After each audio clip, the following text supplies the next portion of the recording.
కూటమి ప్రభుత్వంలో పారిశ్రామిక ప్రగతిలో కడప జిల్లా దూసుకుపోతోంది. ఇటీవల జేఎస్డబ్ల్యూ ఉక్కు కర్మాగారం పనులు ప్రారంభమయ్యాయి. తాజాగా దాల్మియా సిమెంట్ 3,100 కోట్ల రూపాయలతో విస్తరణ చేపట్టనుంది. రేపు మంత్రి నారా లోకేష్ విస్తరణ పనులకు శంకుస్థాపన చేయనున్నారు. దాల్మియా నూతన సిమెంట్ పరిశ్రమ ప్రత్యేకతలు, ఉద్యోగ ఉపాధి అవకాశాల కల్పనపై మా ప్రతినిధి శ్యామ్ గ్రౌండ్ రిపోర్ట్.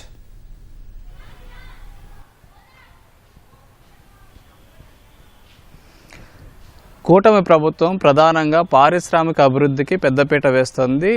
రాష్ట్రంలో పెద్ద ఎత్తున పరిశ్రమలు స్థాపిస్తుంది. పారిశ్రామిక ప్రగతి ద్వారానే అత్యధికంగా ఉద్యోగాలు వస్తాయని చెప్పి ప్రభుత్వం భావిస్తుంది. అందులో భాగంగానే పెద్ద ఎత్తున ఉద్యోగ ఉపాధి అవకాశాలు కూడా లభిస్తున్నాయి. ప్రధానంగా రాయలసీమ వెనుకబడిన ప్రాంతం, ఈ వెనుకబడిన ప్రాంతమైన రాయలసీమలో పరిశ్రమలు ఎక్కువగా స్థాపించాలని చెప్పి భావిస్తుంది. అందులో భాగంగానే కడప కానీ కర్నూలు కానీ ఈ రెండు జిల్లాల్లో ఎక్కువగా పరిశ్రమలు ఏర్పాటు చేస్తుంది. అనంతపురం జిల్లాలో కూడా, ఇటు ఉమ్మడి చిత్తూరు జిల్లాలో కూడా పెద్ద ఎత్తున పరిశ్రమలు ఏర్పాటు చేస్తుంది. తాజాగా కడప జిల్లాలో ఈ మధ్య కాలంలో పారిశ్రామిక ప్రగతి మరింత ఊపొందుకుందని చెప్పి చెప్పొచ్చు.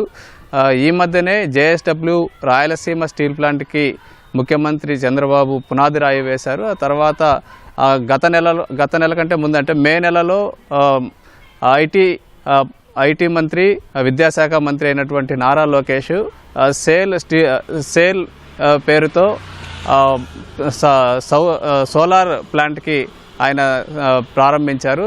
తాజాగా జమ్మలమడుగు నియోజకవర్గంలోనే దాల్మియా సిమెంట్ ఫ్యాక్టరీ విస్తరణ పనులకు రేపు నారా లోకేష్ శంకుస్థాపన చేయనున్నారు. ప్రధానంగా దాల్మియా పరిశ్రమ దేశంలోనే 4వ అతిపెద్ద సిమెంట్ ఉత్పత్తి చేసేటటువంటి పరిశ్రమ. ఈ సిమెంట్ పరిశ్రమ దాదాపు 2 దశాబ్దాల క్రితమే కడప జిల్లా జమ్మలమడుగు నియోజకవర్గంలో ఏర్పాటైంది.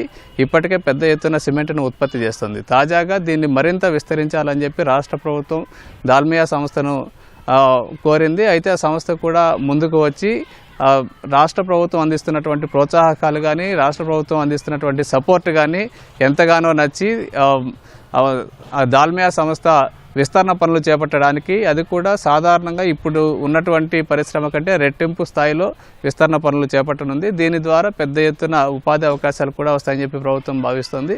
రేపు నారా లోకేష్ ఈ పరిశ్రమ విస్తరణ పనులకు శంకుస్థాపన చేయనున్నారు. ప్రధానంగా ఆయన ఇవాళ సాయంత్రం కడప చేరుకోనున్నారు. రేపు ఈ పనులు ప్రారంభిస్తారు.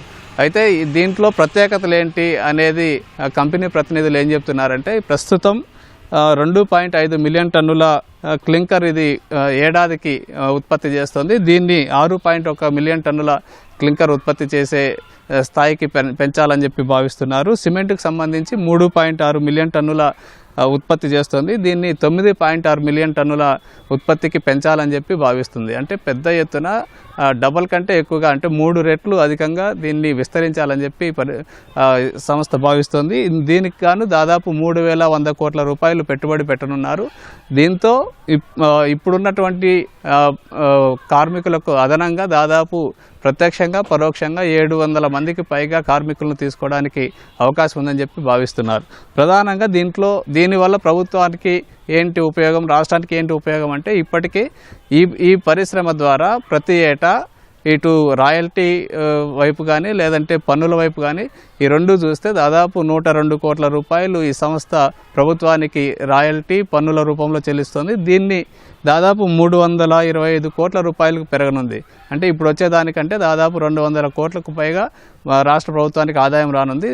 అయితే దీన్ని ఏ విధంగా పర్యావరణ హిత స్టీల్ ప్లాంట్, పర్యావరణ హిత సిమెంట్ ప్లాంట్గా దీన్ని మార్చనున్నారు. దీనికి ప్రధానంగా 80% పునరుత్పాదక విద్యుత్తుని అందులోనే ఉత్పత్తి చేయనున్నారు. దీనికి అదనంగా 33% గ్రీన్ బెల్ట్ను అభివృద్ధి చేయనున్నారు.